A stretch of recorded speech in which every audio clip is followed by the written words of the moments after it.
Good evening, Randomania and all our Free Enterprise fans. Welcome to this match we have between Dia and actual JP here in the table stage of the Threemus zone. I am Huffman, joined in the booth by Starman Random. Starman, how are you doing this evening? I'm doing just fine, and can you tell us a little bit more about our racers today? Well, Dia is currently sitting on a 2-0 record in this table stage, looking pretty solid. I actually had the opportunity to commentate one of her races earlier this week, which was pretty exciting and pretty dramatic. JP looking to get his first win for this stage, but has been a solid competitor throughout this entire event, so I would not be surprised to see that first win in that column anytime soon.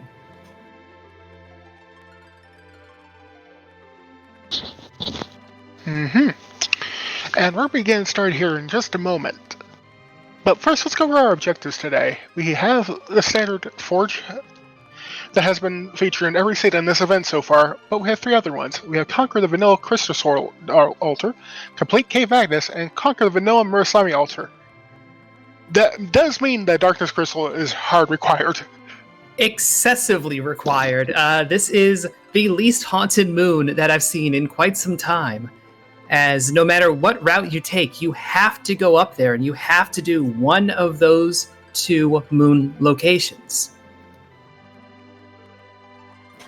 Now, of course, that Cave Magnus, that being the Twin Harp spot, that may or may not come into play. I know a lot of folks love to see when it happens, but if that Twin Harp is deeply buried, we may end up seeing both runners taking the 1-2-4 route and fading music.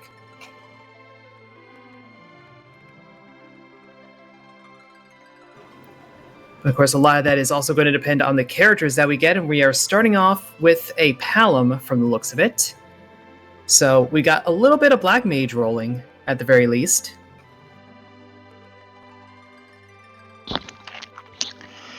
And we will probably see either a Mad Giant or a D Machine grind, depending on if Tel is available. Yeah, those are the strongest options, really, overall. But if you're starting off with a Black Mage and you do end up with Tela available, then certainly D Machine is a popular choice for good reason. And part of it is because we have flag sets here that kind of reduce the availability of some other grinds, namely the eggs down in the underworld. You need a lot of sirens for those, and you ain't buying them.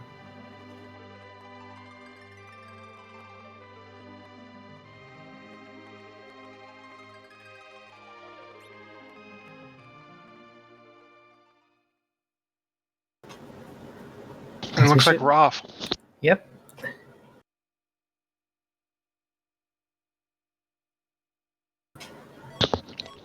I'll be very surprised if they do not take this cane, and they give us a rat tail to start with, and that's a Bahamut there at the bagging spot. Yeah, that Bahamut is great information to have. Dia leaving the Dragoon behind for now. Our runners can always go and retrieve a character that they have dismissed over in Mysidia when they are ready to do so. But once you take a character, you're locked in. So JP is going to be dragging that Dragoon the entire way. And now, where our runners are going to head off to first is dependent, but they're probably going to go for a place where they can get some early treasure. Yeah, Kane certainly benefits from some early treasure, more so than some other characters. And there's a decent body of treasure out there for him. Some good spears, some good armor. He's got that kind of versatility. Both runners heading to the Watery Pass, though. You get some treasure here, but you also get another character spot. So you can add to your roster that way, except it's a bard, so you might not. Look, everyone wants an Edward. I mean, I'm fond of... I appreciate the boy, is what I'll say. I don't see runners taking him.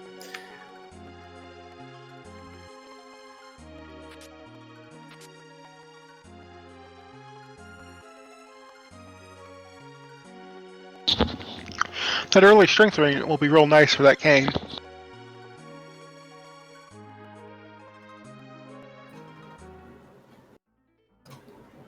Yeah, but that does seem to be about it as far as treasure coming out of here.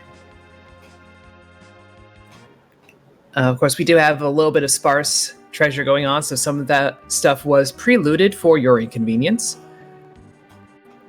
And with the T Pro setup, the things that are easily accessible, like the Watery Pass or like Damsian, are going to be weighted to be a little less interesting. Did you see who was in that bed? I did see. There was an old man in that bed. So the Sand Ruby has suddenly risen in value. For the low price of one key item, you could have a Tella. And for the low price of one cutscene, you could have a Yang. Tella, definitely one of the characters that folks have been wanting this entire tournament. Yang has been a little more hit and miss, just because of the investment and the commitment that comes with grabbing him. So I wouldn't be surprised if Dia ends up skipping him entirely, depending on what physical attackers are available.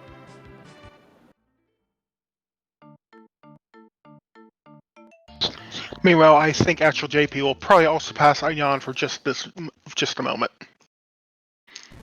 And there's another Palom. And Iridia. Oh my goodness. The temptation to take like 30 black mages is rising. I mean, hey, we've got 3 of them so far, and Tella is capable of such. So you might honestly look at your early characters and base your entire game strategy on who shows up, and this is kind of screaming Reflect and other magic shenanigans. And I will say, I do like taking 2 Paloms early, entirely because that gives you access to Twin Magic, which can get you power through a lot of spots. Yes, I would not be surprised if that's Dia's approach for the early game here. And they still have some value even in the late game, learning Nuke and Quake at pretty amenable levels.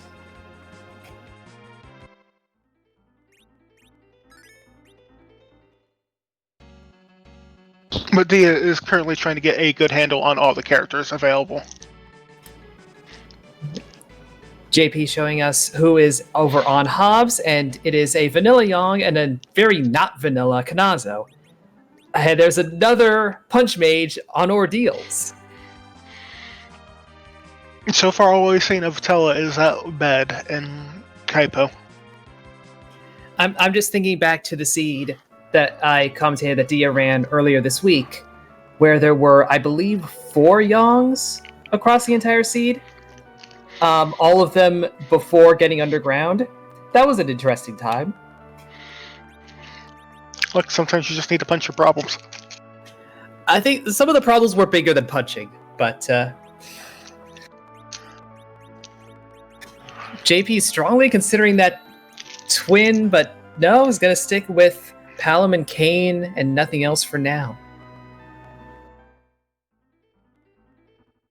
Okay, doing a little bit of shopping. I would not be surprised if we see Dia going into the Antlion Cave in here in a moment. Yes, looks like that's going to be about the end of her kind of loop through the overworlds, finish off checking the character locations, and start getting those key items, start getting those boss fights in. JP up on here on Ordeals, sitting through the cutscene with Yang, might be doing this so that, oh no, just getting it out of the table. I thought he might actually be considering doing the fights up here and looking for that experience and that key item. And here we go. Dia is going to be our first person to check a key item spot here in a moment. Not stopping for any of the chests in here, and I think that's actually a little bit heads up. With T-Pro on, these chests are sometimes not the best, except sometimes they'll just give you a black belt. I mean, that one was right on the way, so of course you open it. And as it turns out, that one was value.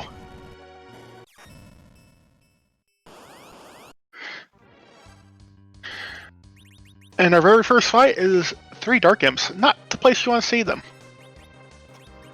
Yeah, certainly not the worst, certainly not the best. And with this twin setup, can do multi-target magic or use a Thor Rage. This spot only has 1,000 HP total, and so that's going to be spread across all three. That almost took him out with that 1-2 combo alone. This twin should do it. Looks like actual JP is going to do a little bit more looting, gets into Aegis Shield, which is the best shield for magic defense in the game. If you need to resist mages, or if you want to take in a little bit of insurance on, say, a Kane or a Cecil into the final fight, that Aegis Shield will do the trick. Yes, and also grabbing an Ogre Axe, which will be nice if we end up going with the Mac Giant grind. Anything that really requires attacking giants or the big targets. It's quite strong in that regard. And it's just another upgrade for Kane. He's rocking better gear.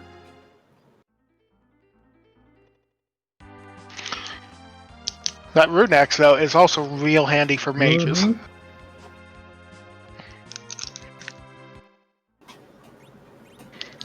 Yeah, that's something that as you get more experience with this game, you better internalize the kind of weapon that you want to use against certain kinds of enemies. And sometimes the biggest number isn't necessarily the best thing you want to be using. And our runners are, top tier runners. They know those differences. They're ready to swap at a moment's notice. And Dia has found tents and life potions, and she's going to pick up a whole bunch of at least tents. I mean, life potions. Yeah, we haven't seen any white mages, have we? Nope, they don't seem to exist right now.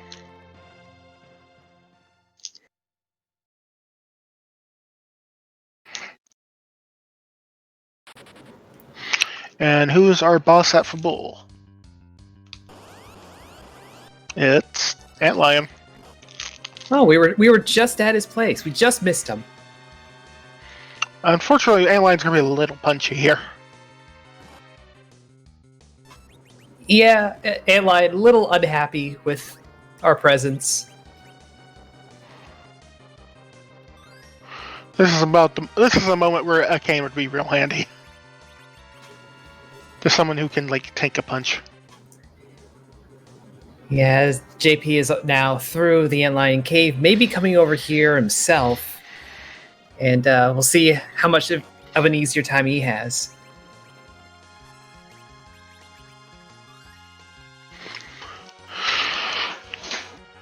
Dia seems to be getting through this just fine.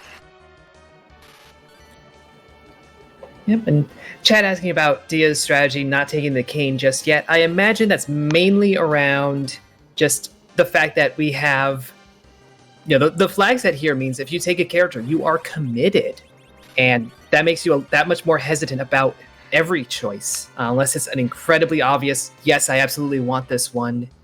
You're gonna pause a little bit, and there's always grind opportunities and slingshots to get characters up to level, so you're less concerned about that part.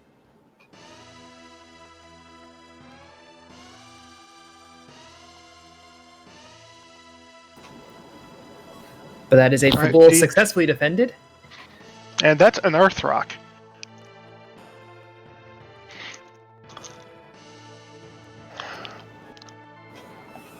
So that's 2 character spots, 2 bosses to deal with, for a key item and a treasury. It's pretty strong value early on. At the very least, Dia will probably check out what's in the basement. If they go up the tower, they're probably not going to go up the tower from here. I will have just 2 Palums, but... Yeah, no, that is fair. The Tower of Zot is more of a mid-game location, not very threatening, but with just 2 children, that gets scary. But we're going to play that game of Rate Your Treasure here in just a moment. It heavily depends on how looted it is already and what you get. Oh my god! Well, that was I think that's these first for you. I feel like it can't be any higher than a 6 out of 10 because that's how many chests were there in the first place. But no, that was gravely disappointing, I'm afraid. The Gungnir Spear is nice to have around with a cane, but those axes that JP found are frankly more valuable.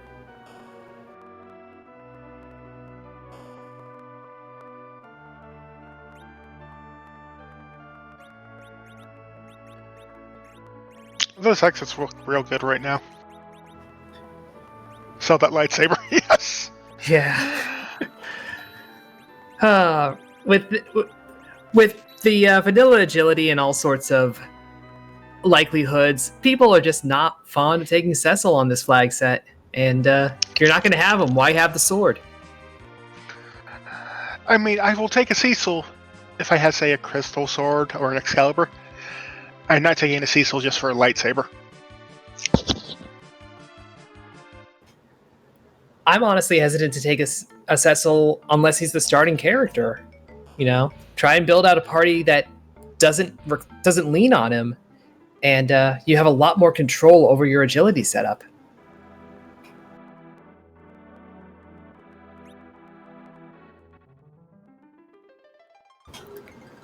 Looks like Dia is going to stick with the magic side of things, picking up Rydia. Oh no, and adding Kane. I mean, if we get Asura, Rydia is suddenly a white mage. I think, maybe. 2/3 of the time. Statistically, yes.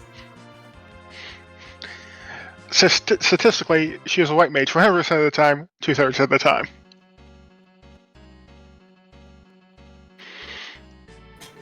But she also starts off at level 1, so Dia is going to take her newfound party members and head up Mount Ordeals, try and get a little bit of leveling to go on. And hey, if you get a good key item out of the Crystal Chamber, then so be it.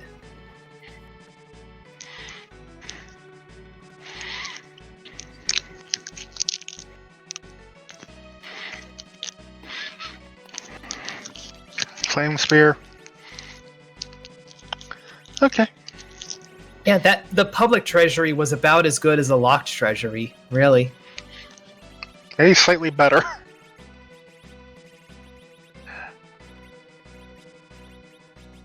But this cane is decked out. Yeah, he's absolutely kitted at a level that you want for this stage in the game, which, again, still pretty early, so you're not worried about having high-tier equipment, but good mid to high is... Best. Low best. Well, our intended way underground is not here, so it's either buried in or it's up at the top of Zot. Yeah, Golbez is on that list. There are a very small set of bosses that we just don't force you to go through to get underground, and Golbez is one of them. So yes, Leggy Starscream, our restreamer, and our Siege roller having a right proper laugh at this. I mean, can you blame her? Actual JP is about to go up the mountain and find a Golbez for themselves.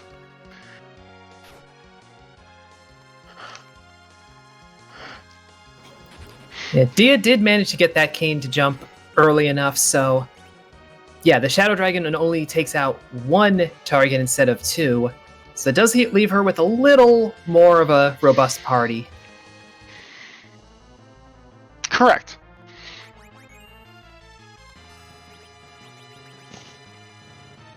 Three bosses on these flag sets cannot be blocking your underground access. It cannot be Valvalis, it cannot be Golbez, and it cannot be Wyvern. Yep, Valvalis mainly because her script sets up her evades such that if you don't have a cane, it can be pretty much impossible at low level. And Wyvern is Wyvern. So, yeah. Wyvern, yeah.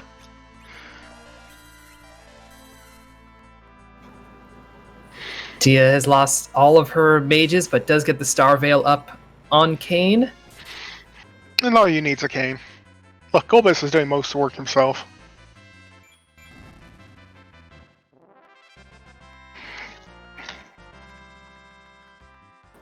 That does clear out the fight. I kind of suspect actual JP might have an issue here. Very well could. But again, those Star Veils, our runners always start off with a handful of them, and really you just need one to do all that reflecting. It just comes down to do you win the 50-50. More or less, yeah.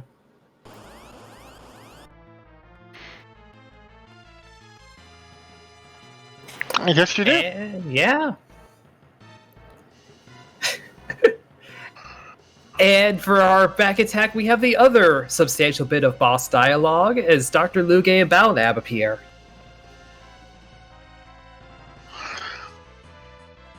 Well, Dr. Luggage is here to ask, do you know the combination lock to his luggage?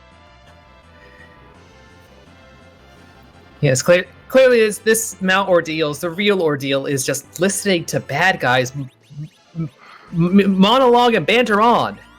It's like, come on. You've got your evil scheme. Good for you. You put a lot of work into it. Fine. I'm going to hit you with lightning now, if that's cool. Amazing. That's the same password to my luggage.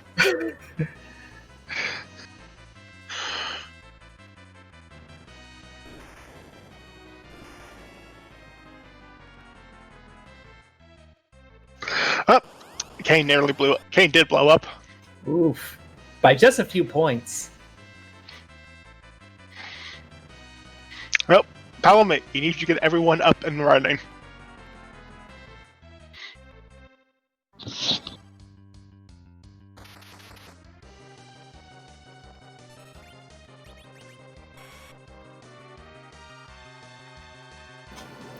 I mean, the poison is not going to do much, and the beam is a percentage attack, but it's the stuff that comes after that might make you a little scared to have only one party member.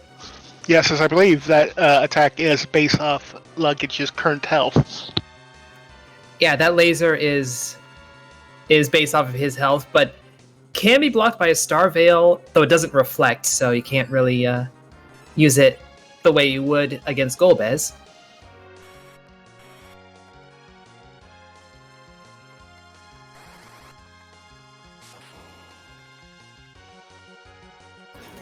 Beam apparently does get reflected. I'm not seeing this approach to Dr. Luge at all, so I did not know that would happen.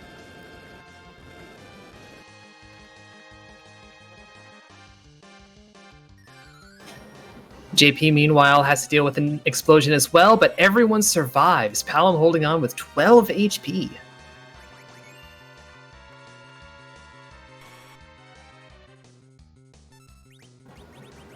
Coming into the second half of the Luge fight, a little more robust in the party comp.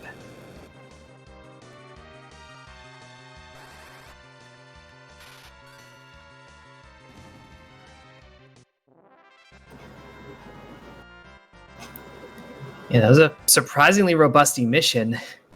Almost knocks Dia out, but nope, she gets through that fight. As JP is just trying to make Kane do his work.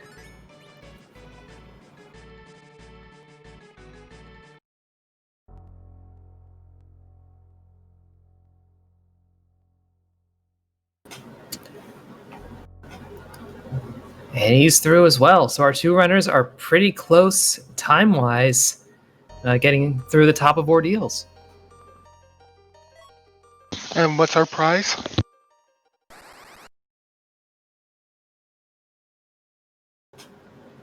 A tower key for later. And a Leviathan fight for now.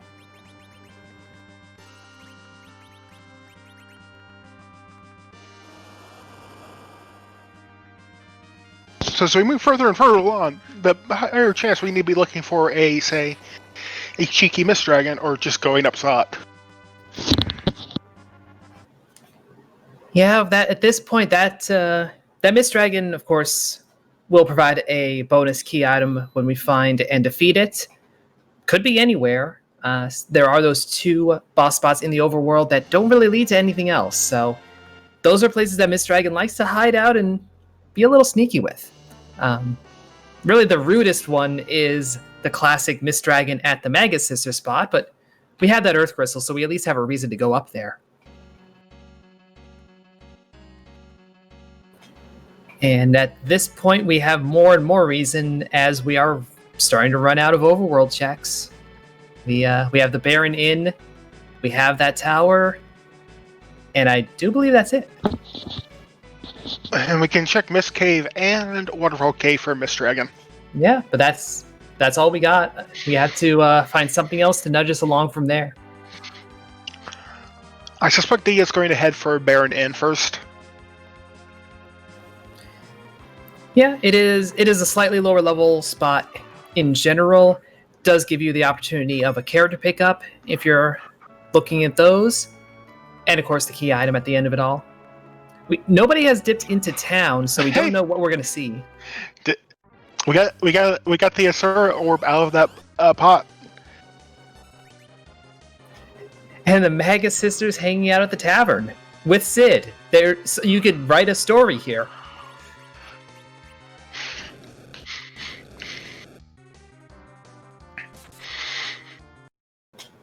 Actual JP is hunting for Mist Dragon. Interesting. And finds a Dark Knight in a cave where we really like to see a Dark Knight. Yeah, no matter what flag set, you kind of like to see him there.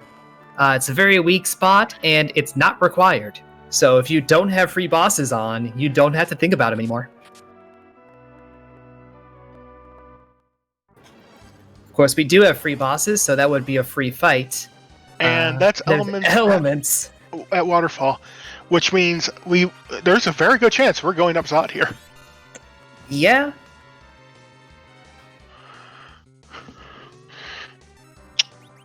Dia using that vampire to take out Cindy. And yeah, this spot has relatively high magic damage. Yeah. This spot is the Baron Guards, and they counter every attack with either small or piggy, depending on the kind of attack. And so they have really high magic attack to make sure those things hit.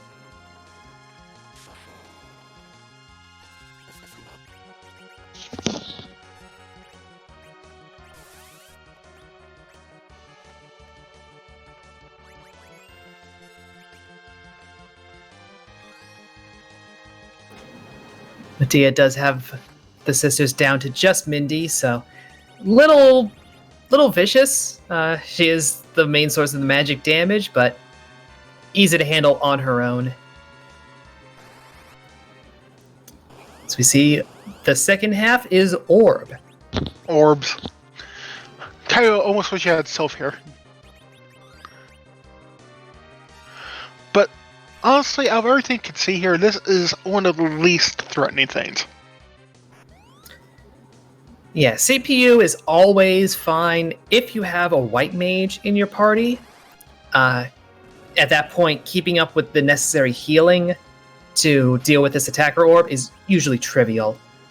In this situation, it's going to be a little trickier, but I do believe Dia still has plenty of cure potions on hand, and that cane is doing meaningful damage regardless.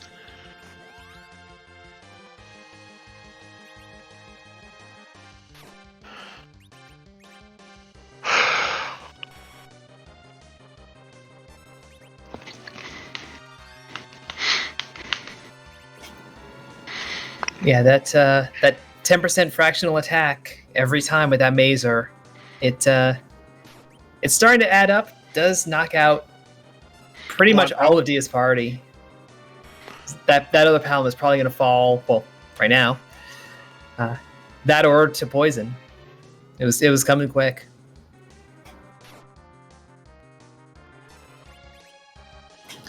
JP taking some gambles over here, though. Using Reflected Magic to try and attack that giant orb, but it's got some orbs of its own to throw around. And it will. And it hit Kane. That is very unfortunate. Oof.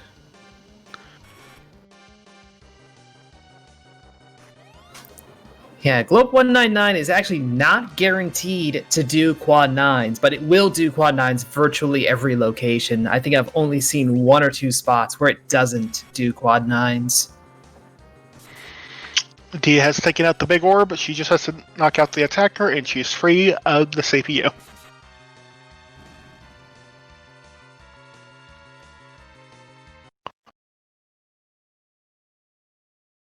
And that is CPU down, a Sid, and a There's Hook. the hook.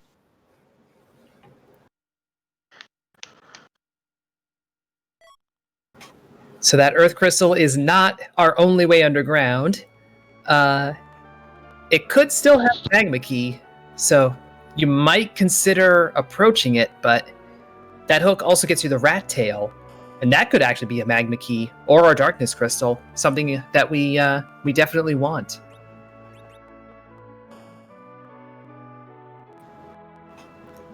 I'm just now realizing we knew from the start that the moon was not going to be haunted. We have to go there. We could end up not going into the underground, depending how key items shake out. Doing a quick Threemus check.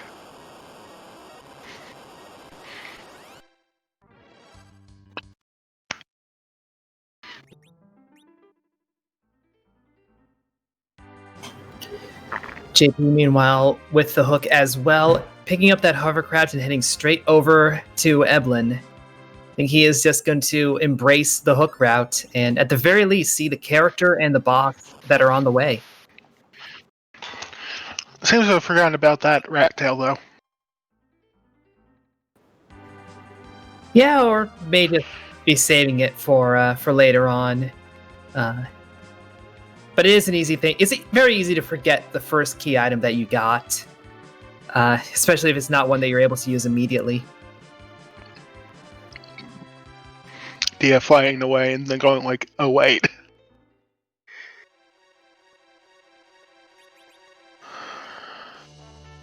After JP selling that. Oh, that's an Avenger. Oh my goodness. Yeah, that's actually pretty nice to have with that cane. So good find there. Not a key item, but a good find. I'd say it's a key item. It solves the problem of bosses. But it does solve many bosses. It doesn't solve all of them.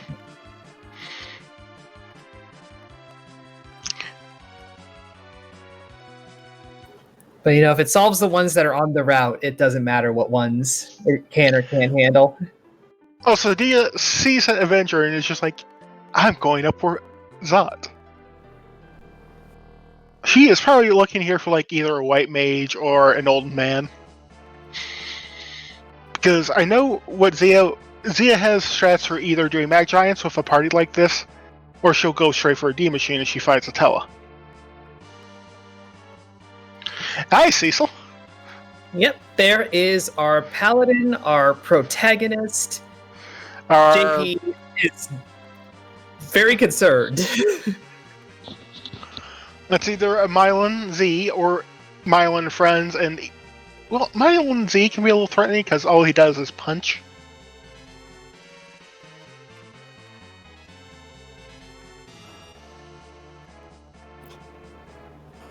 Yeah, I don't know which one I would rather have as our Rubicante replacement.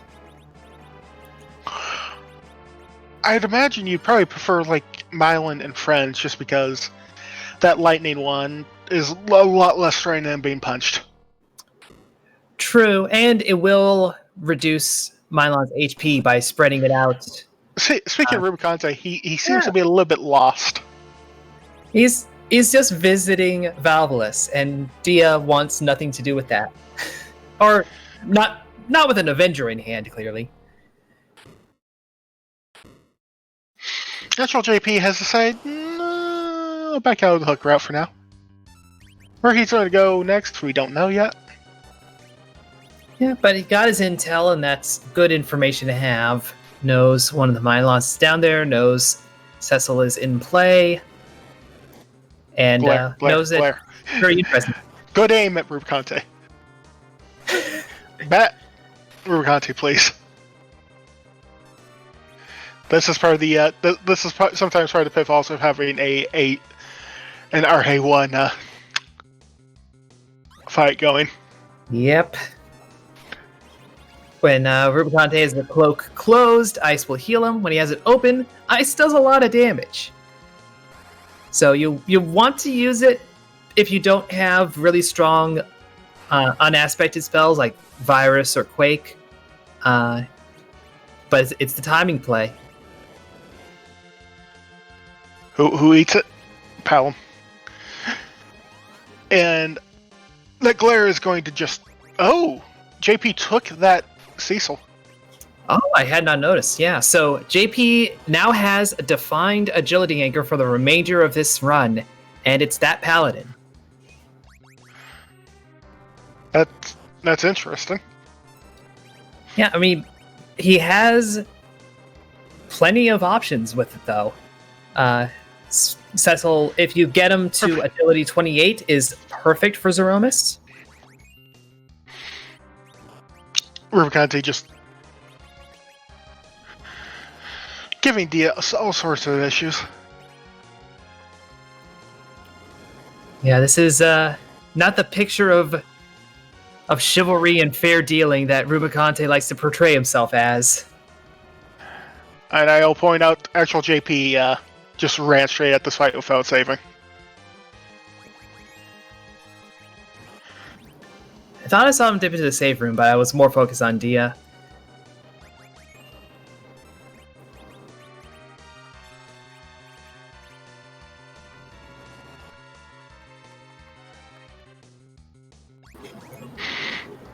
Does seem like...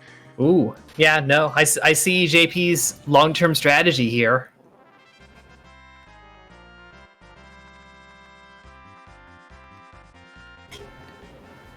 But Dia also executes her short-term strategy, getting experience on everyone but Rydia as she gets through Rubicante.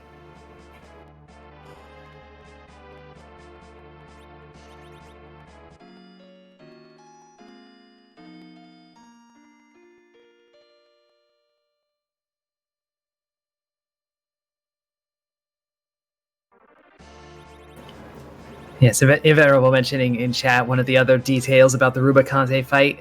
If you throw fire at him at the right time, he will respond by actually casting life on your party, which is very kind of him, and there's really no need to do it. We would rather he just die quicker, but he does it. We have information on the second spot in Dwarf Castle. It's Dolls. And is that another Cecil? So this could actually be very, very interesting for party arrangement. As we mentioned, first off, frankly, that's too many paladins. We don't need that many paladins. I appreciate their presence. We don't need 3. But having 2 means that you can have one kept weak as your anchor, while having the other one gain all the levels, take all the best equipment, and be the powerhouse that Cecil can be. That option is not available for Dia. She has too many people in her party, but JP could still go that route. And we have an Ogo Pogo. We have a Nope Doodle. But I think Dia should be fine here. I mean, that cane is swinging away. Yeah, really the worst part is that Ogo punch.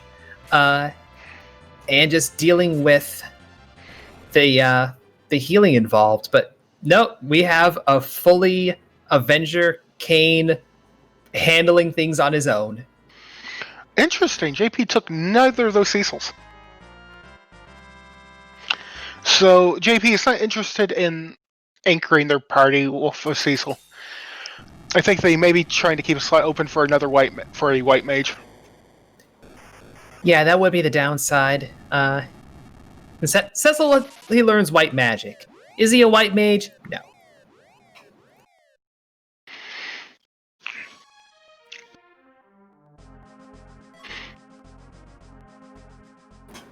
And our reward from that Tower of Terror is the Magma Key. Which means that hook route is not necessary. You'd love to see it. Yeah, oh no, JP is walking on out. Ooh. That is unfortunate. That is reasonable given the circumstances, but unfortunate.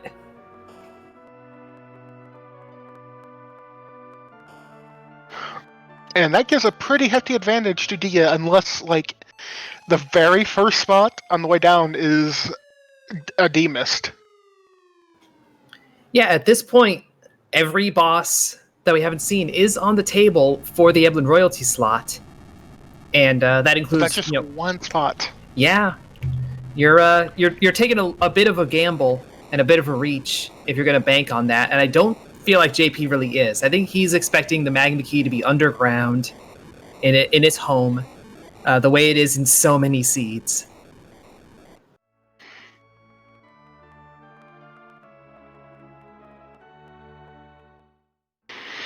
Oh, JP is going to go turn in the rat tail.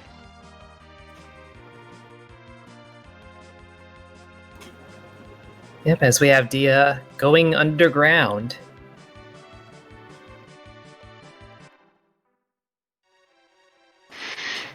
Looks like Dia is going for the freebie spots. And at this point, Dia really does not need to open up any more chests. Nah, even with the treasure getting better as we go through the game, thanks to T-Pro, you're feeling pretty comfortable with your equipment right now, and you'll take whatever boons you get from doing battles, and, let that be that. This isn't really a party that leans on a lot of equipment. It's a party that leans on a lot of levels.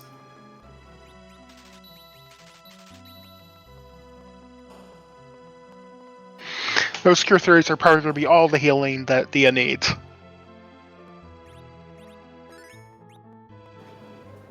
Yep, the free chest in the Fey March. Just give me some Artemis arrows. I don't think we even have any archers in this group. Rydia and Palom can both equip bows. They can, but I don't think anyone has bows on them right now. Dia walking straight up to the spot. Who is it? It's Pale Dim.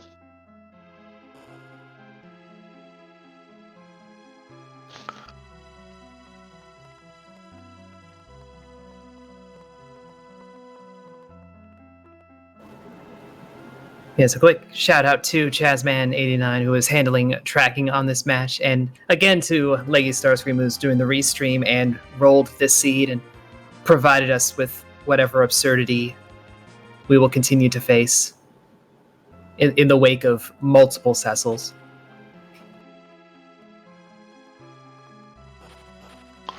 And you give me 3 Cecils and like 2 roses, like any combination, combination of like 2 roses or Porums, and I'd be set. Yeah. Honestly, that is a full house that will carry you through the entire game. Any combination of just Cecil and Rosa alone will probably do it.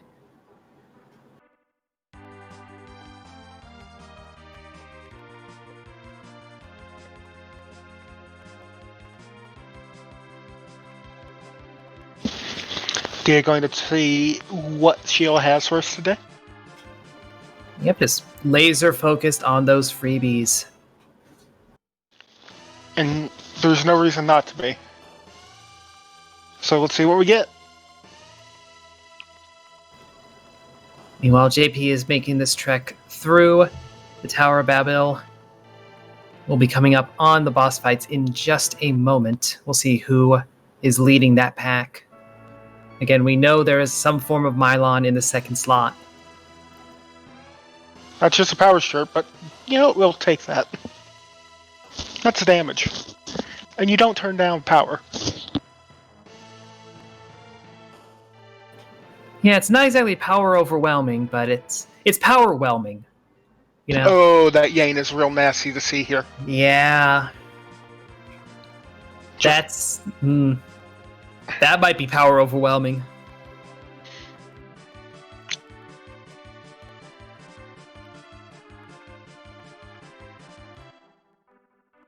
Yep. Yeah, this is you gotta reset, you gotta wake up that Cecil, because he is a paladin right now. Instead going to grind for a moment. But we do have the free bosses flag on, so there are certain bosses that are involved in cutscenes and have alternate ways of beating them. Yang being one of them, the karate fight. And if you just bop him over the head with a paladin after he does a couple of attacks, he'll just ouch and run away, and you're done. But that requires waking up your Cecil and giving him XP, and JP clearly does not want to do that.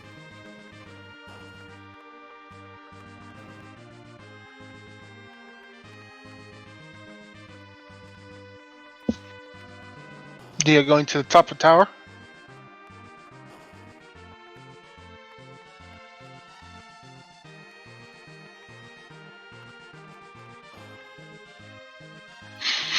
Actual JP getting real unlucky with these back attacks. Yeah, it's been a lot of them in a row. Oh, hello, Val. You're not who I want to see here. Yeah, not the best spot. But we do have a cane.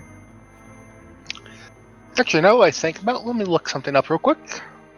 So this is the Dr. Luggage spot, correct? That is correct. This is where you would find Dr. Luggage in the vanilla game. So, Dr. Luggage here, interesting, if she starts spinning, she has no magic defense here. Interesting.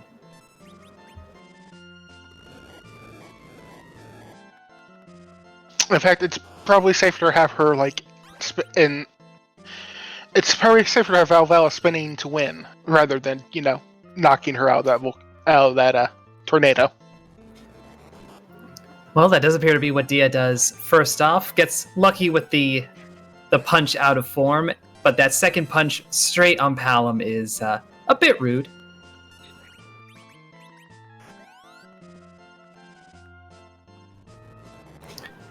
And JP getting knocked out on this grind fight. That summoner just not helping things.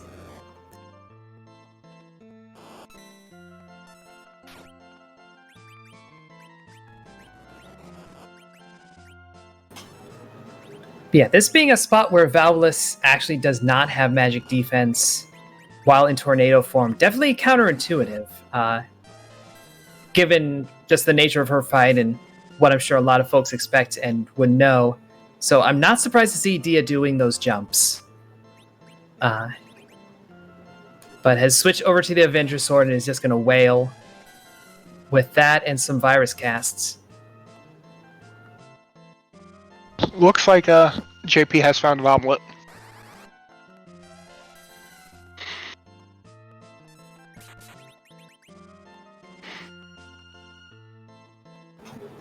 Yeah, not enough XP to really boost things. These are not quite the green dragon eggs of the underworld.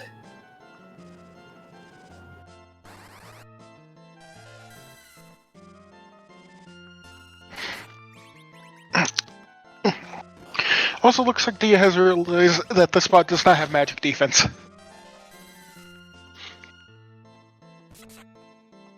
Which means she can just unload with viruses with impunity.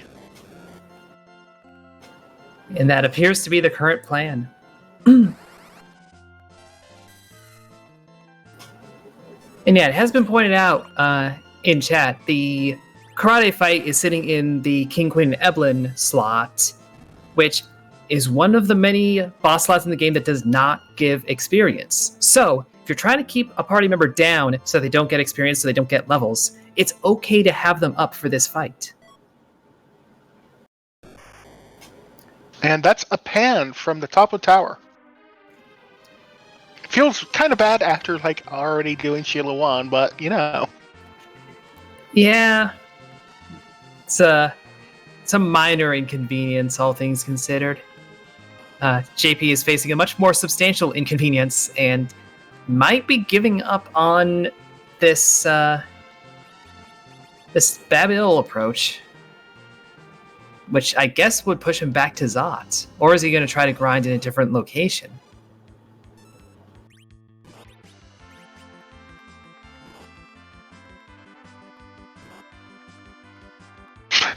Thank you, Octomammoth. Wow. I mean, that spot has very, very little HP, so it's usually not a threat, but Octomam's programming means that it is very fast to start. And it just happened to get the perfect swings out.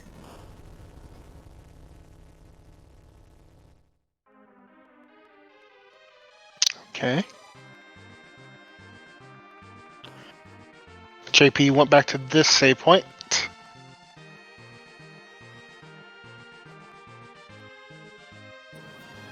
And brought back his paladin in the process. Have to wonder what he's scheming on. Might be thinking, hey, I've got another paladin in reserve. I can level this one up and just grab a second as an anchor. It's a commitment to having that party comp, but I don't know, you might be feeling short on options. Permajoint could definitely make you feel like you've backed yourself into a corner in many ways and many places.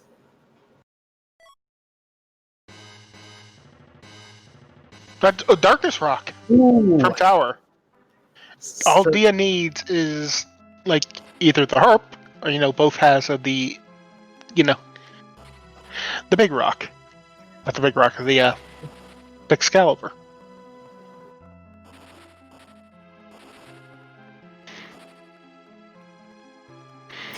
Well, I could say what is a sword but a big sharpened rock, but that's really being reductive about metallurgy in general.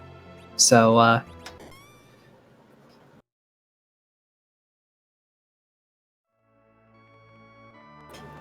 yes, Dia not quite in go mode, but that does open up 2 of our 4 objectives and lots of grind opportunities. And another lightsaber. That is also a thing that exists. Not quite like the sword you wanted there.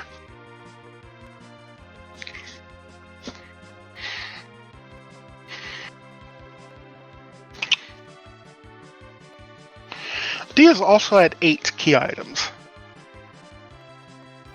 Yeah, that is a good number to be at. Not quite the 10 that you want for the double XP, but good to get a nice chunk of them early. Probably means that by the time she goes and does her grind, she would be at 10.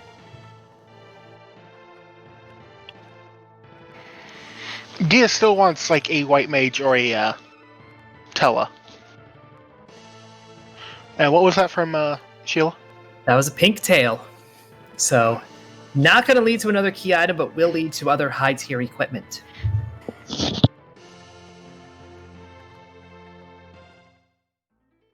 Not something I'm sure you say no to at this point.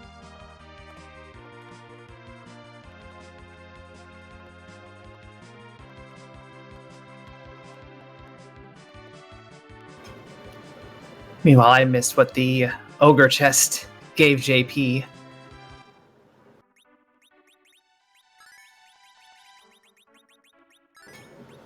Did see that I gave him a number of levels on that Cecil. And yeah, a couple on his twins. It's okay.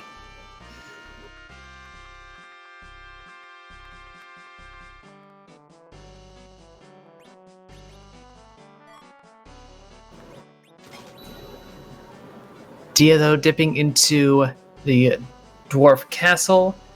Ashura is for sale here if you didn't grab it earlier, and you actually intended to use Rydia for her summoning capabilities. I don't think that's what Dia is going to use Rydia for at all.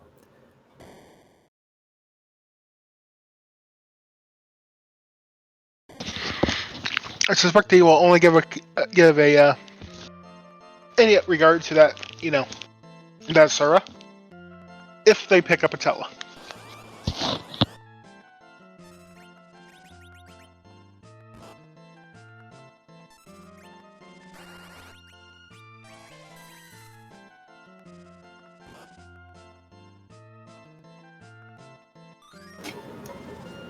So yeah, one thing I missed it with Dia's party, her Palums are up to Quake levels. So we got plenty of magic power options, but you do kind of need to have MP on your Palums, and they did not.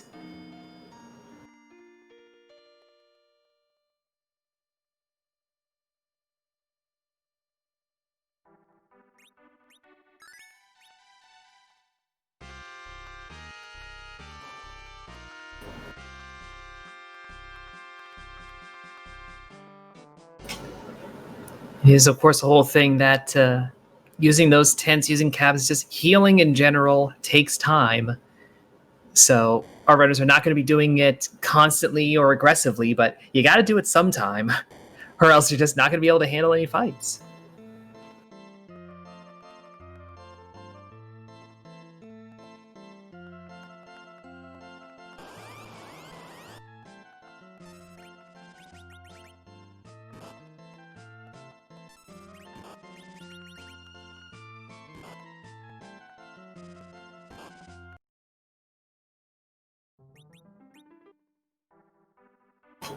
Oh, that Mom Bomb just continuing to be rude, focusing fire on those black mages.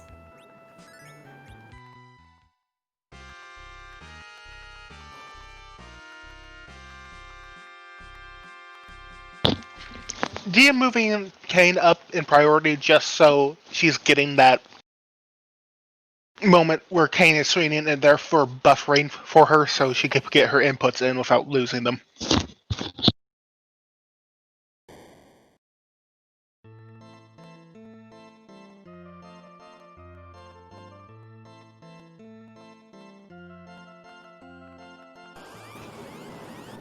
Meanwhile, JP has done that little bit of a grind via trap chests, so has a few extra levels to take on this karate fight.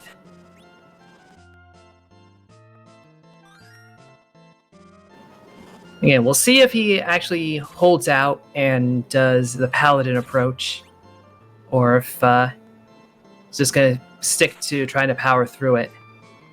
We do have that Cecil standing, so that might be the approach right now.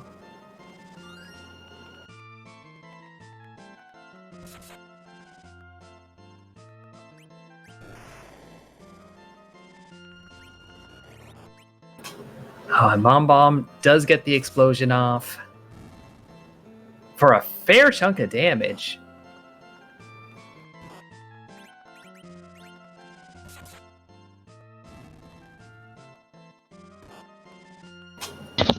Ooh.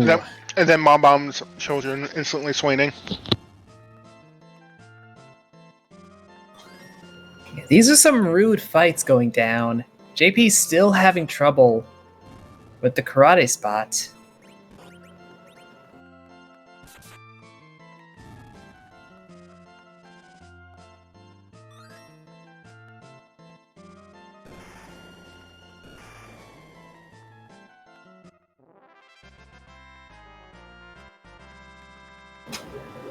And only one Palom gets any experience off that, but Dia does get through the Mom Bomb fight and is left to face a series of dolls.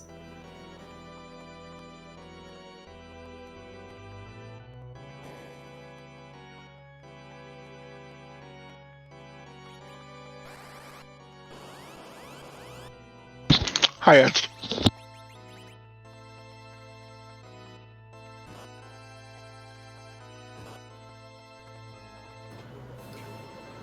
You know, Edge has some utility in this flag set, some value and interest, but not when you're rocking two black mages.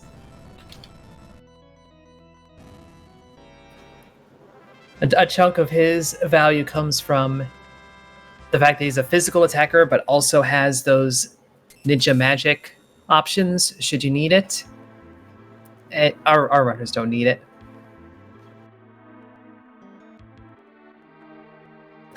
One Quake gets through the dolls, and after the hand does its hand thing, we'll see what key item we get out of this spot. We will not be dipping into the sealed cave from here. We've disabled the warp glitch. But our runners do both have a Luca key, so we could dip into it proper if we feel like that's the right way to go.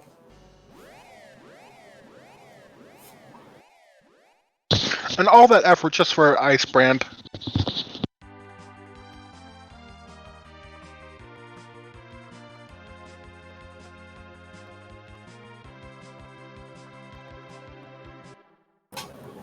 Looks like JP is back to trying this Zot play. Diaz heading over to the Fey March. We did see one of the bosses there was Pale Dim, and the other one was Baigan.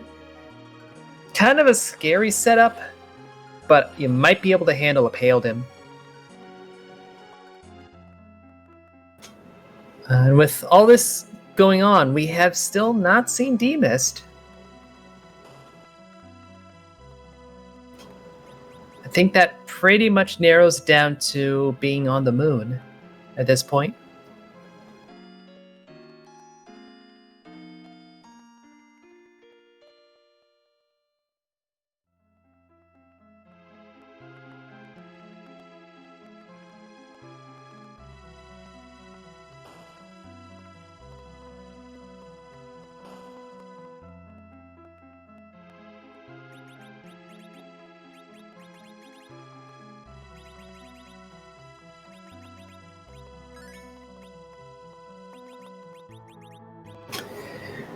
So let's see how well JP can handle the fight here.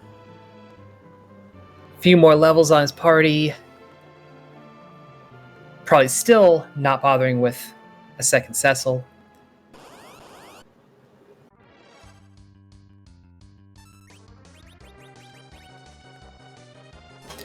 I know, I guess I missaw earlier. It's not Baigan, it's the guards.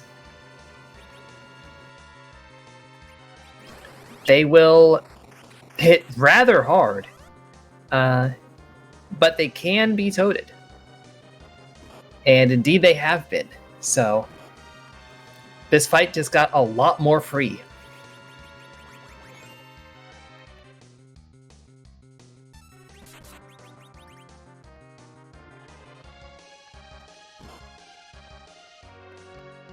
And with that, Dia should be through here in no time. Assuming Kane does not glitch out, but Kane did not glitch out.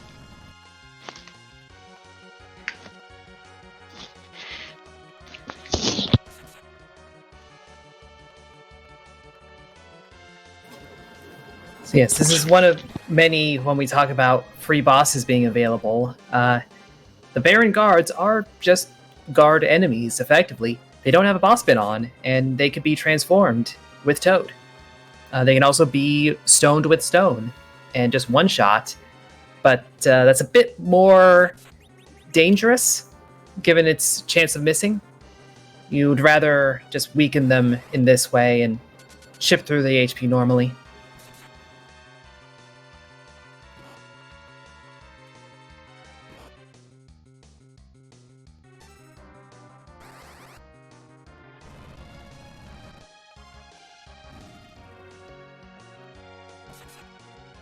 Special JP finally picking up that magma key. They no longer have to worry about that hook route.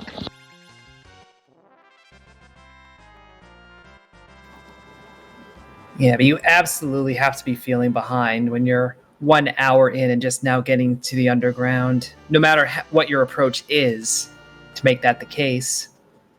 So, kind of expect he'll make some more gambly plays to try to make up some time. Dia made that gamble on the guards and just got a Gungnir out of it.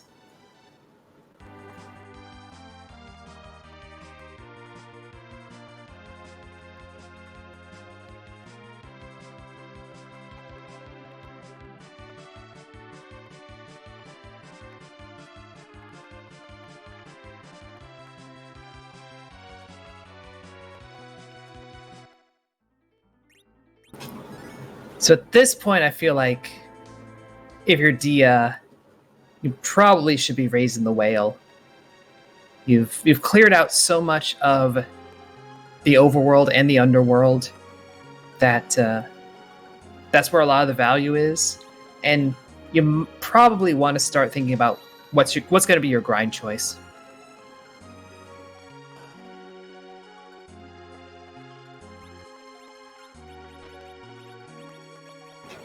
And we do know there is that Tela available if you manage to find the Sand Ruby. We have not seen that whatsoever thus far. And unless it's hiding behind Paledim, it's not going to be on Earth.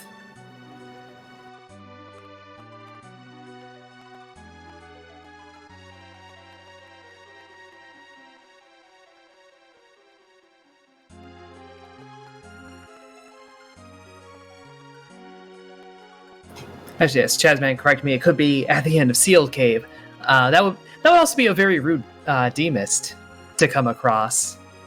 Not that the fight is especially difficult there. It's the speed does make it annoying to deal with the mist form that it takes. But yeah, that's a lot of value in a very annoying cave. So I suspect our restreamer Leggy is kind of hoping that she rolled that. Be just the right kind of annoying.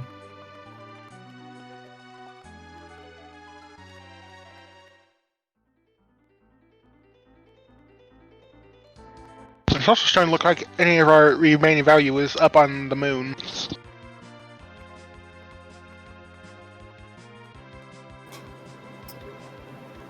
And at this point, that moon is completely bereft of ghost. It is completely non-haunted. It is everything that you ever wanted it to be, unless you wanted it to be haunted.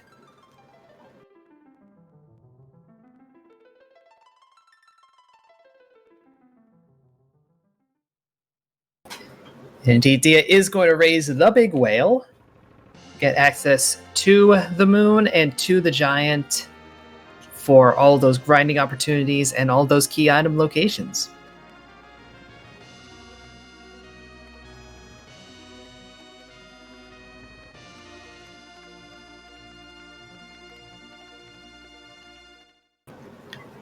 JP sees who is down in Feymarsh and wants none of it.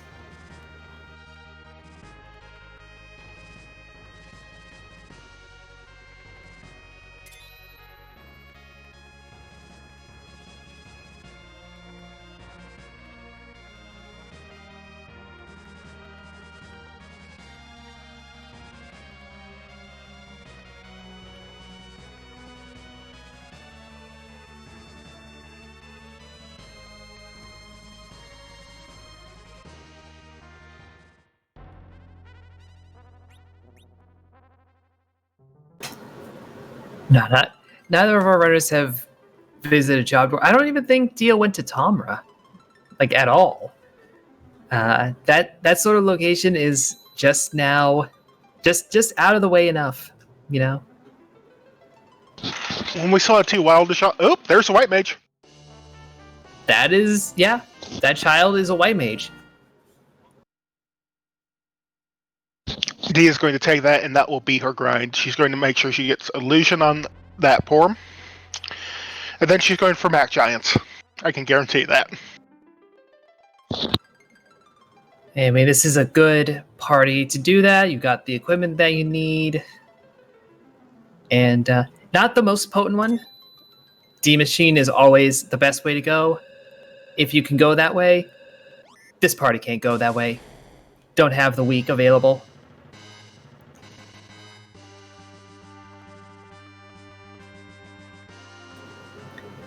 But is going to come down here and check this boss spot real quick. Maybe hoping for a freebie.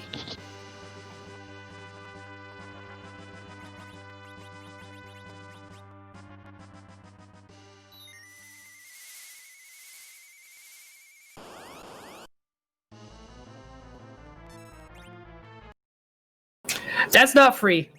That's very costly.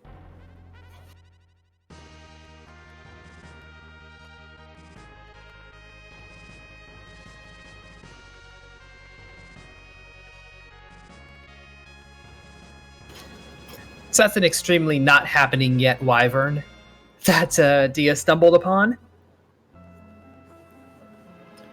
Of course, right before the fight, she set her battle speed back down to 1 after having it at 5. If you had the battle speed all the way up at 5 or 6, you might be able to get a Star Veil off in time. You might be able to get through it. But one of the tricks there to help with that is prepare to resurrect that Rydia, just so she is clogging the queue just enough. Yep, there is that. So you have a little bit extra time. Value. Yeah. Which it looks like Dia is going to do for this fight. Finding, I guess that's the soldiers. Yeah.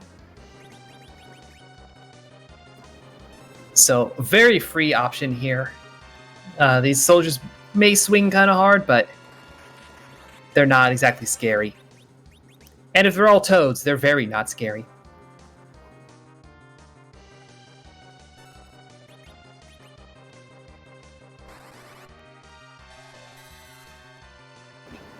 They may be in a military formation, but these are not battle toads by any stretch.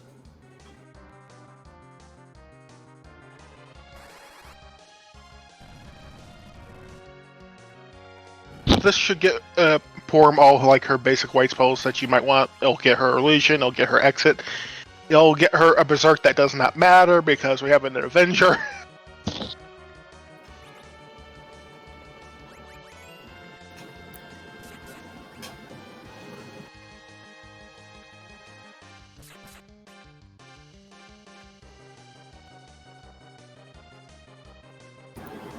And speaking of not mattering, JP gets that ice brand out of Dwarf Castle. We're gonna have to continue looking for that darkness crystal that came out of the tower.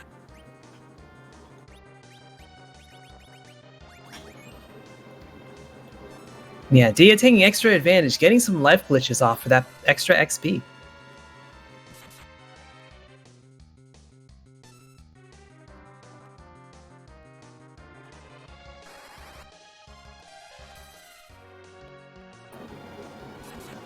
And the best part is you can take out the soldiers and then the frog officer. Frogs don't know how to retreat, apparently. So it'll just keep trying, but it'll stay there forever.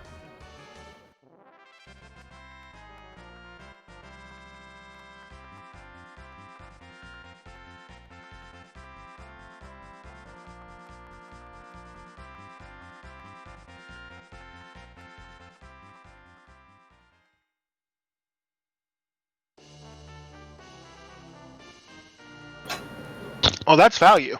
That is value in Cave Bahamut for sure. We still need to find that adamant ore, but that puts us down to 2 possible key items to be looking for your go mode, and more importantly, it's the 10th key item.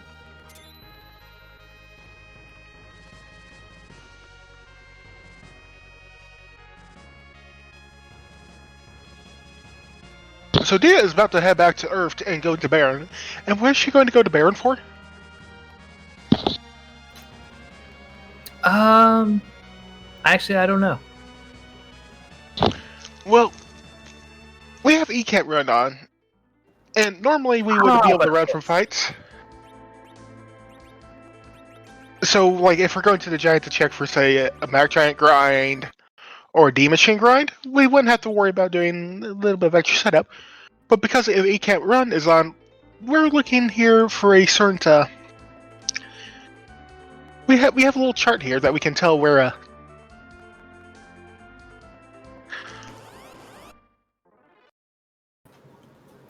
Yeah, the community has figured out all sorts of manipulations and details on how to scheme through so that when you go into the Giant and you turn encounters back on, the very first encounter is the exact one that you want.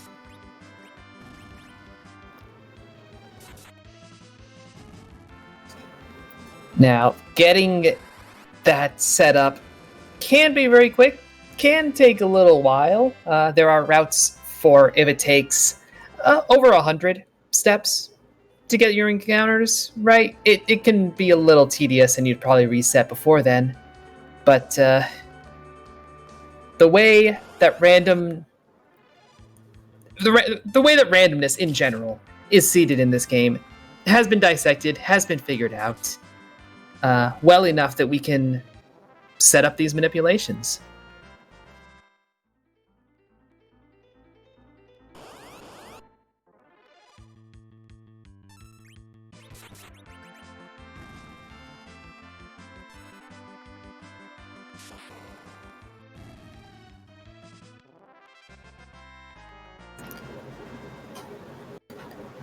Plus, after years of free enterprise and not doing random encounters, you forget, you want to visit Flodi, you want to see Plague's, overworld cousin. Just say hi every now and then.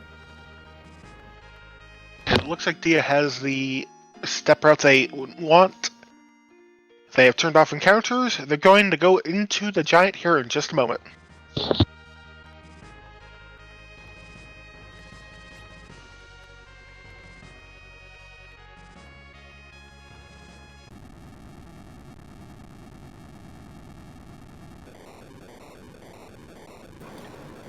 Meanwhile, JP is tackling this Valvalus spot. Seems to be handling it, but is struggling a bit. That Cecil is almost completely paralyzed or petrified at this point.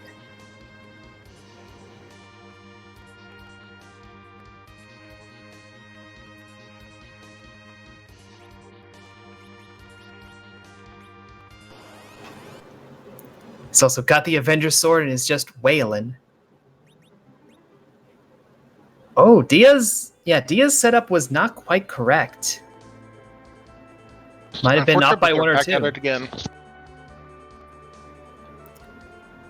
Yeah, you do have to make sure that you reset before starting this to kind of reseed the random number generator. And you got to make sure your step counts are all exactly correct.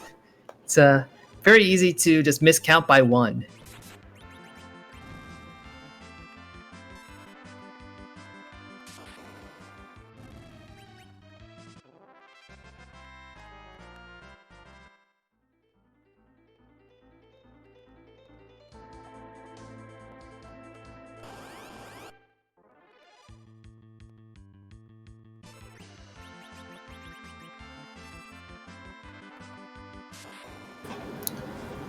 JP, I guess, trying to figure out the right strategy to take on Valvalus.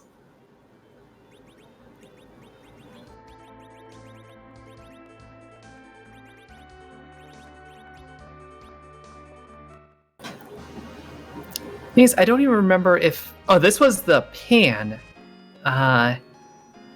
Which I think ultimately didn't really lead you anywhere. It's doing the super cannon that gets you the darkness crystal. So that's where the real value is in this tower, but of course JP is not going to know that. Until JP kills that Octomammoth.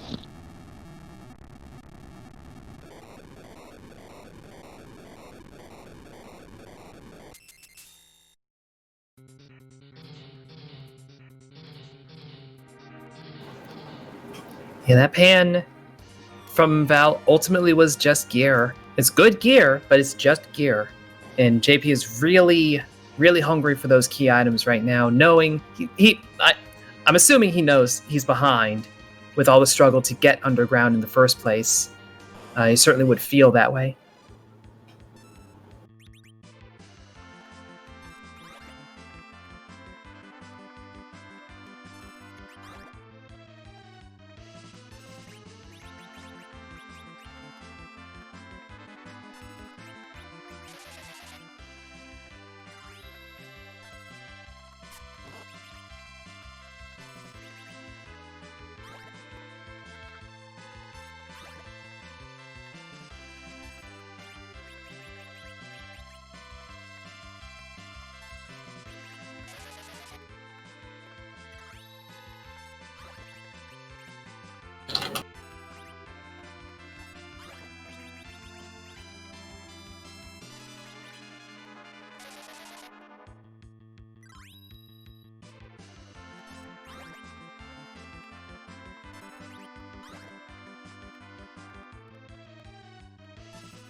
Does seem like JP is having a bit better luck with this go of the Valvalus fight overall.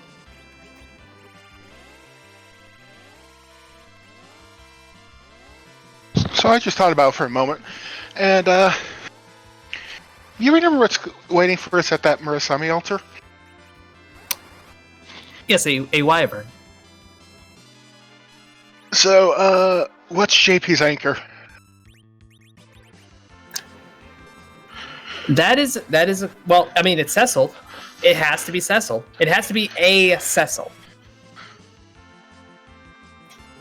Does not necessarily have to be this Cecil, but it has to be a Cecil.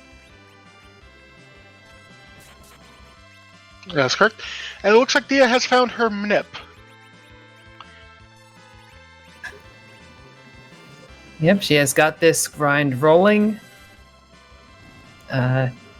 No clue how many of these she's going to want to take out. Depends on, how many life glitches she gets off correctly.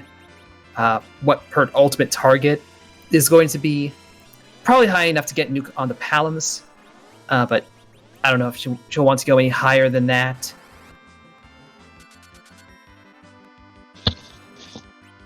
And JP is through that Valvelus. And gets the pan for his troubles.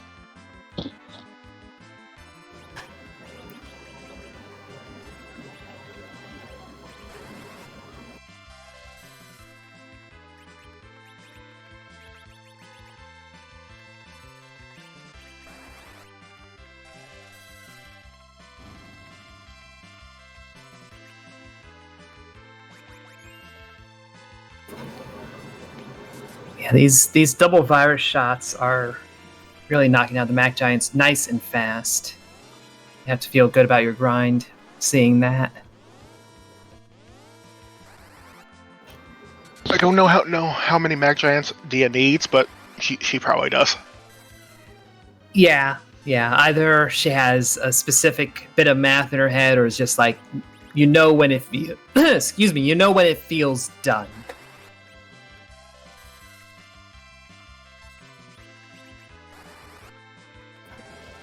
And there's JP finding the Octomam. And erasing the Octomam. Octomam has been dealt with. JP will get his Darkness Crystal as soon as he exits the tower.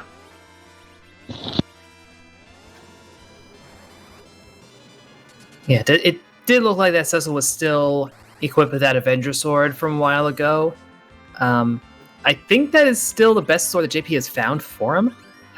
May have grabbed and then sold the lightsaber from earlier on. But I mean, it's good just for stats. Also, the auto Zerk. That's just buying. It's time. It saves you time. I am enjoying how smooth this Mag Giant fight is going. Dia has a plan, and she's executing it basically perfectly. Yeah, that is always every race that I've seen Dia do. That's been probably her strongest suit, is solid execution of specific strategies. Whether it's a specific grind approach, whether it's a specific approach on Zeromus, just very, very solid approaches.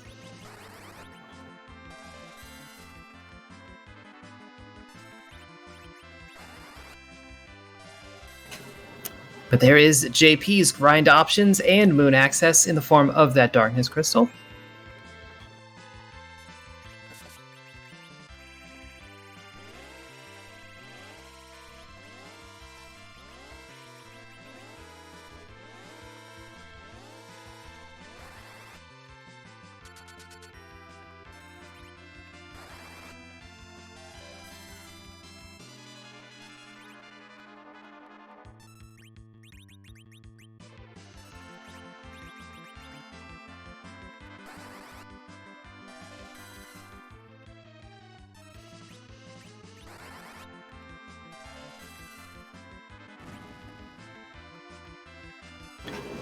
So JP is going to clean up this pan sequence, get that extra bit of gear and that pink tail, which will put him at 9 key items.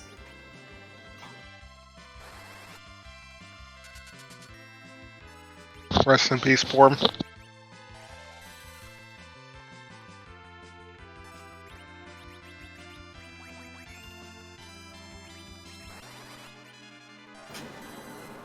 I mean, the one upside with these grinds in general, the searchers don't really attack much. So if you need to take a breather, there are opportunities to do so.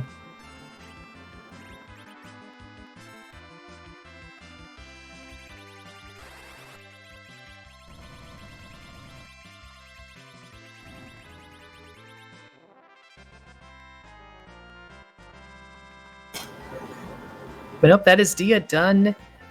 Apparently deciding that Porum is going to be the anchor rather than Rydia.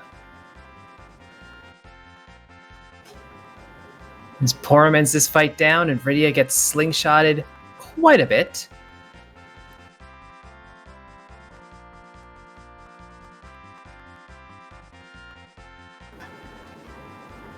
For those unfamiliar, when you have a character that is 5 or more levels below the average of everybody else, they get double experience in every fight. And this is just one massive infusion of experience. So that's a lot of levels going on that Rydia all at once.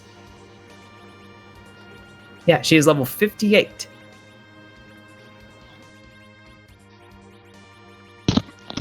I'm going to assume Dia is just going straight for power overwhelming here. She has those Cure 3s in her back pocket. She doesn't actually need Berserk for Kane at all. And there's a white shirt from the Pinktail turn-in. I mean, if you're going to have a party that actually has a white mage and uses them as a white mage, then there's that. Dia does not have that party, it would appear, and I don't think JP is really queuing up for one either.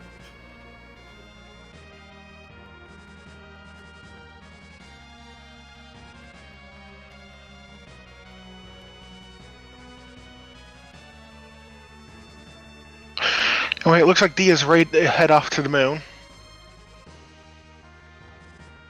Does Dia have some way of...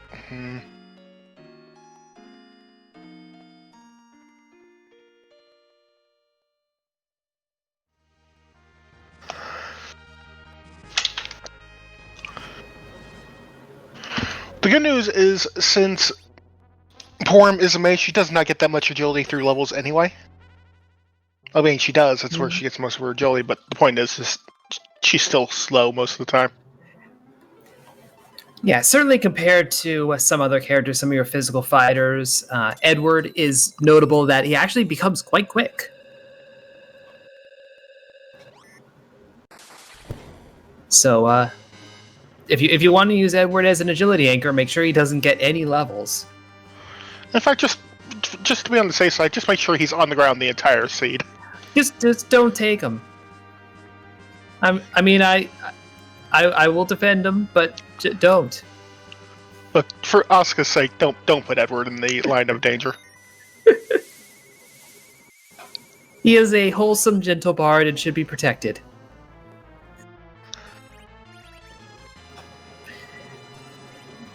Dia is back to dealing with this wyvern. Only has does two have some Star Veils. Star Veil 1, Star Veil 2. You should only need the 2. And Unleash Fire from the Sky. She's going... Oh, she hit Star Veil 3. Nope.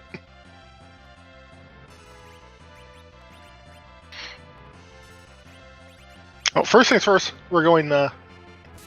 Kane is just going to start swinging.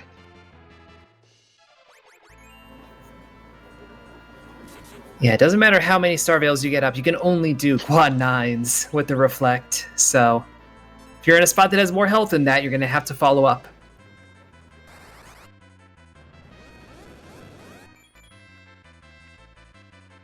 JP finding that Porum.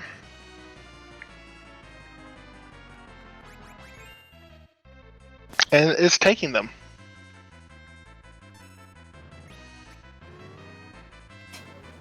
Yep, so we have 2 final parties that are only off by 1 character. Dia with the Rydia, JP with the Cecil.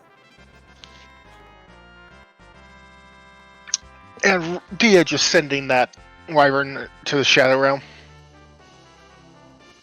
I suspect JP is going to have more issues. Oh, hi there, Samurai Helmet. That's That's a reward, I guess. But that objective complete, that's the real reward. 1 hour, 27 minutes in. We have our first objective on the board. And Wyvern is our first of many bosses up here. And they can all be as nasty. Unfortunately, King Naso is like on a sightseeing trip on a mountain somewhere with a monk. Yeah, he's having adventures, is what he's doing. So we won't see the Sin Turtle. Turtle Sin up here.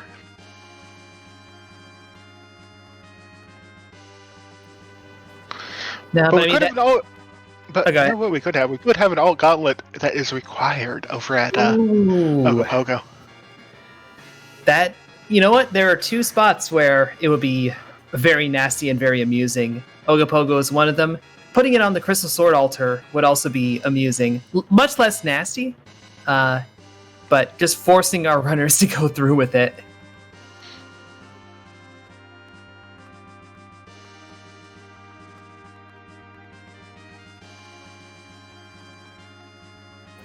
Yes, that Crystal Sword altar, that's where Wyvern normally hangs out.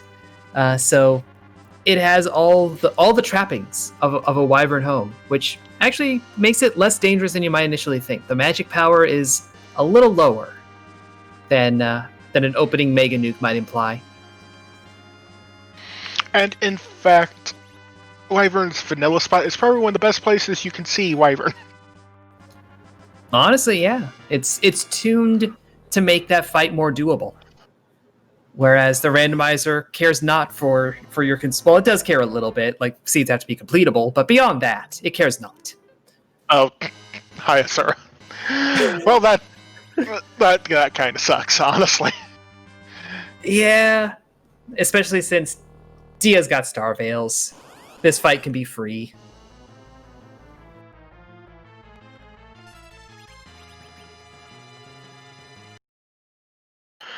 Two Star Veils and a whole bunch of reflective nukes later.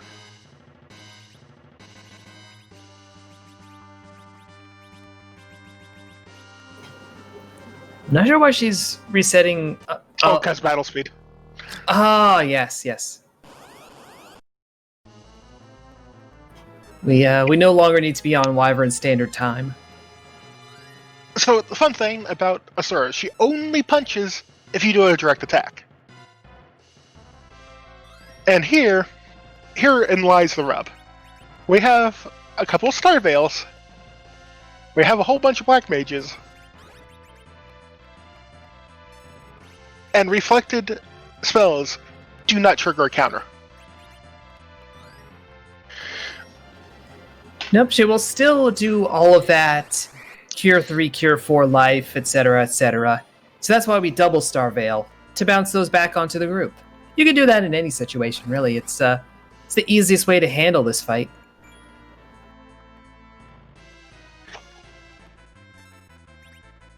Nuke. Kane just stares. Like, okay, what else do I do? Kane, your armor is so shiny that it helps us all. That's what we're doing here. We have polished Kane's armor to a glittery sheen and just reflect things off of it.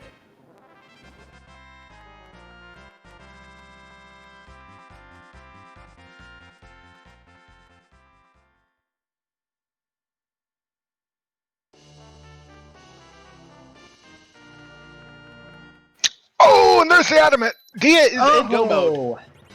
That is a pull.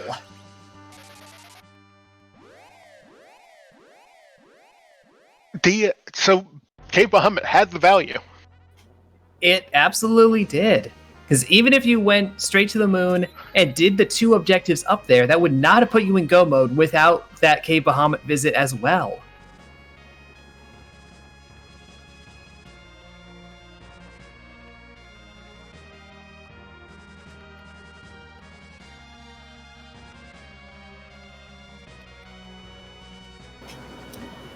I guess the one unfortunate part of all this is we've not seen the pass at all, so Dia's going to have to come down here, forge the Excalibur in the depths of the underworld, and then go back up to the moon and do the entire lunar subterranean walk, granted, JP is probably going to have to do the same thing unless he makes interesting choices that lead to the pass. But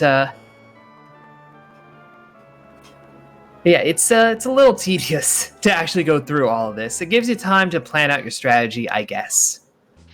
The entire life was entirely probably just so Porm would be alive to cast exit. Because otherwise you have to walk the entire way out of the lunar subterrane. And thank you, RPG Limit Break, for the raid. Yes, you have arrived just in time for Dia to enter go mode at 1 hour, 32 minutes, and 30 seconds. 12 minutes after completing her first objective. It took a minute. I would almost consider that... Actually, I wouldn't consider that widespread because we're going for reflex threats. Yeah, no, Kane's purpose in this Threemus fight is to be as shiny as possible. He can swing a sword if he wants, but really, we need someone to reflect things off of. And we also would really like a coast, and he would serve handily.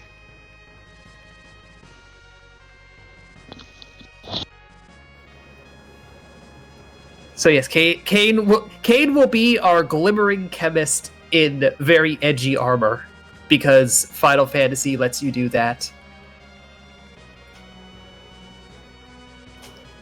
Well, more so the randomizer makes that a viable and wise idea. But it's also just a lovely mental image.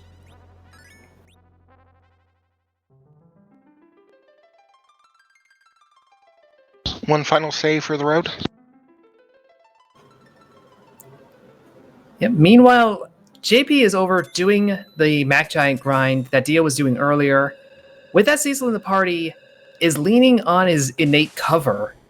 We actually saw him go down into the Sylph Cave and make sure everybody was at 1 HP, just to ensure that all of the damage coming in is going on one character, so that he can just keep healing him over and over and really minimize that part of managing this grind.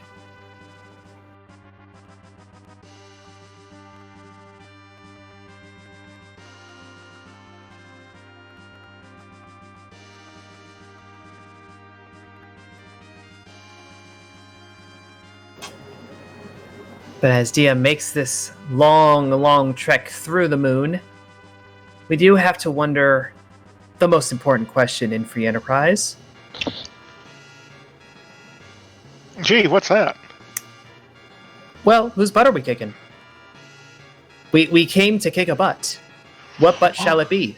Oh, that's right, because how Threemus works means he's a little too much to put randomize into the boss pool.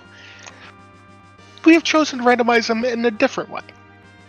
And that way is, what sprite is he rocking today? So yes, we'll get to see which of the 450 plus options happens to come up in this particular moment.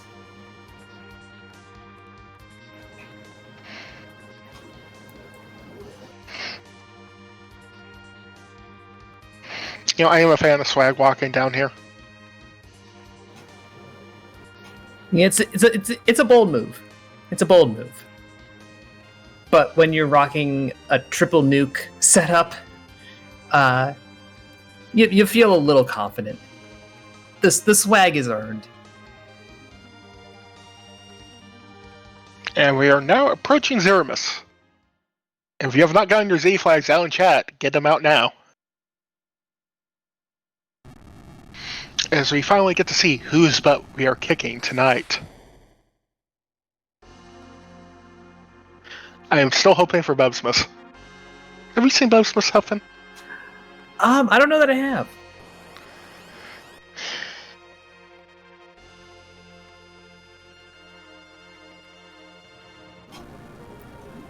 Oh no, I have seen the bus, the desert bus one. I thought you were saying Bubs. I'm like, yeah, I was saying Bubsmas. Oh, there's Bubsy in here? Oh yes, there's Bubsy. Ooh.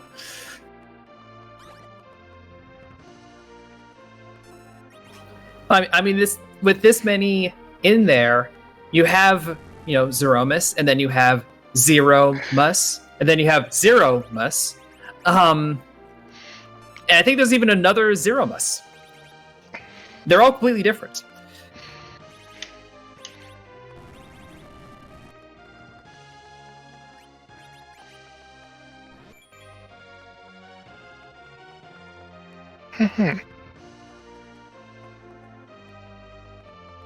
Uses big pain in the medium.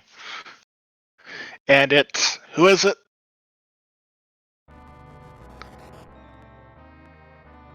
It's... Oh no. Oh no! It's terrifying, is what it is. That's so much worse than Bubsy.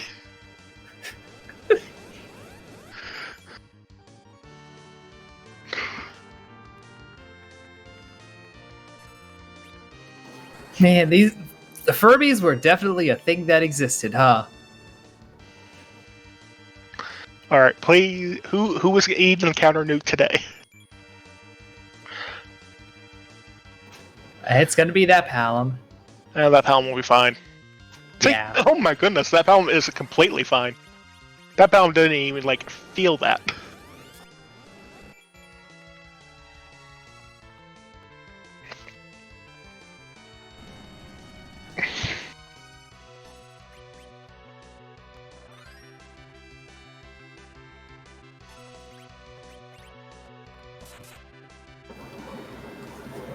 So far, we do it. Oh, go ahead. I was going to say, anyone who had a Furby knows that they are insatiable creatures of darkness that will wake up from the slightest motion they can sense, even from a darkened room on the other side of the house. And so they cast Big Bang. They also will cast damaging magic that Dia has successfully nerfed, so it's not actually a terrible concern.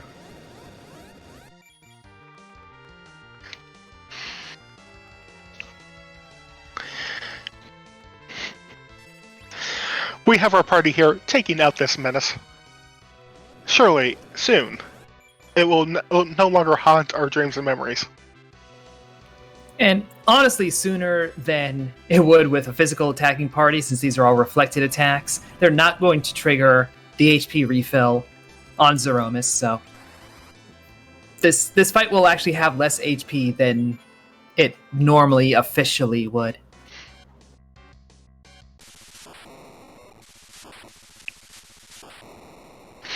And I think that's the Bane and the Flash, and Furbimus is leaving us.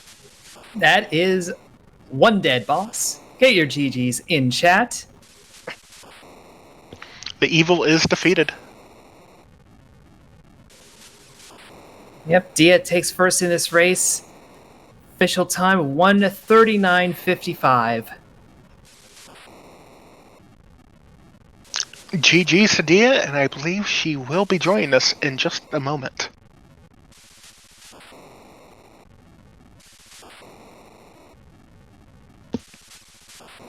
Yeah, that was less than 20 minutes from first objective to seed complete. And I think that's Dia. GG's That Dia. is, yeah. Thank you. So yeah, I was just saying, that was a long time before you were able to knock any objectives off of that list. Did that have you at all concerned as you were going through the seed? Not really. I knew it was like 2 main objectives, and the likelihood of that getting one of the key items needed for one of the other objectives was pretty high. So I didn't really care about that. This is actually kind of the exact seed that I really like. Just give me a bunch of black mages and let me nuke everything. I'd nuke everything you did. And you did. I did enjoy seeing you go to check the Bursami altar for a free boss. Yeah, I knew that I already invested the time in the Dwarf Castle and the Queen spot, so I figured I should kind of just commit to the 10 key item check.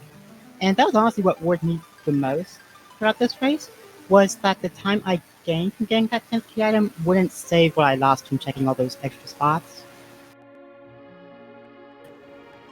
Yeah, but ultimately it was that hook and that rather rude magma key location that bought you quite a bit of time.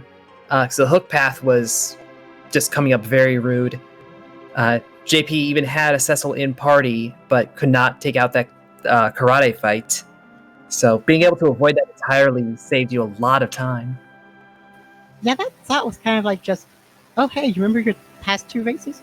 Well, here's a Rudico Pogo, and here's a Rubicante in the Tower of Hot. Yeah, and those were both fights that were a little dicey with your party. Like, going into that Rubicante fight, you reset out immediately because you realized you had that Avenger equipped. Yeah, just like immediately punish for UP Avenger.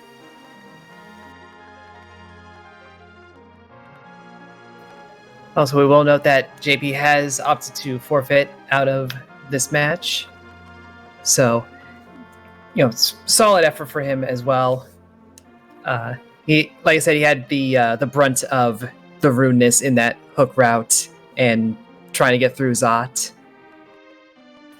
Yeah, coming to a hook route, like, without finishing all of your checks in the overworld is always a little just dicey for that reason.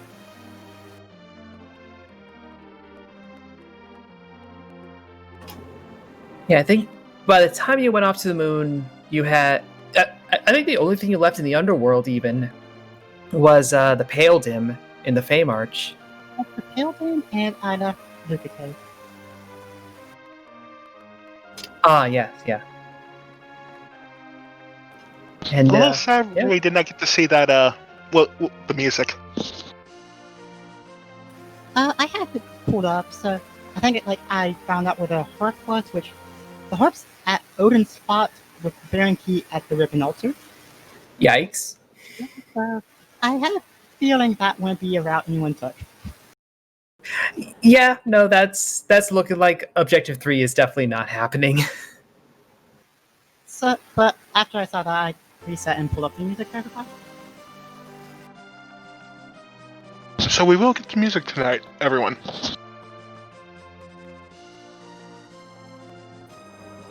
But this now puts you at 3-0 in this table stage so far.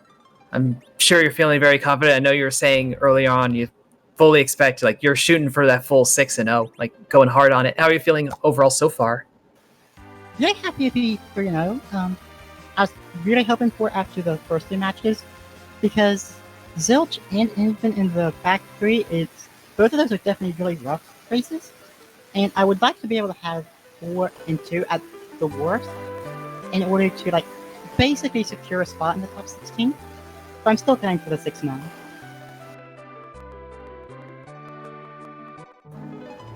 And the music is just now coming up on the stream.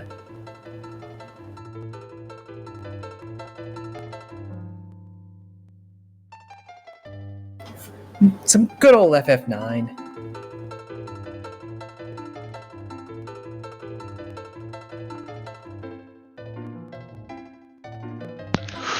Well, any final thoughts on the Cedia?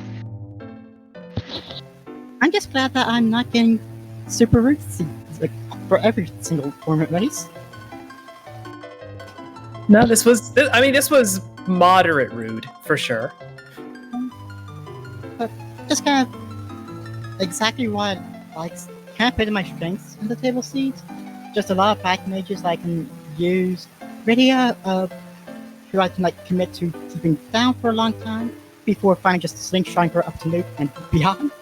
So I just played to my strengths a lot, and just glad to have at least one of those in the tournament. Oh, that was what I was going to ask. Why did you go for Rose Radio there to get the levels on as over Porum? Because 3 nukes, you don't need healing. That's power overwhelming in a nutshell. Yeah. I mean, I could have taken Porum, but Porum's job was just blink and get me through the Mac Giant.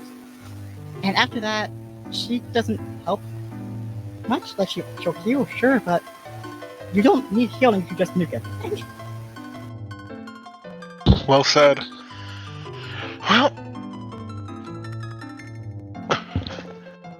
I believe that may be all. You two have anything else to add? No, I do believe that will do it for us here. Thanks to both of you for the commentary. Thanks to Bobby for the review and Matt for the tracking. And thank you for an amazing race, Dia. Yes, and thank you to all of you watching. We are going to send you all over, I believe, to the Free Enterprise channel, as that is where our next race is currently happening. As we have PK 4787 and Antidale going at it.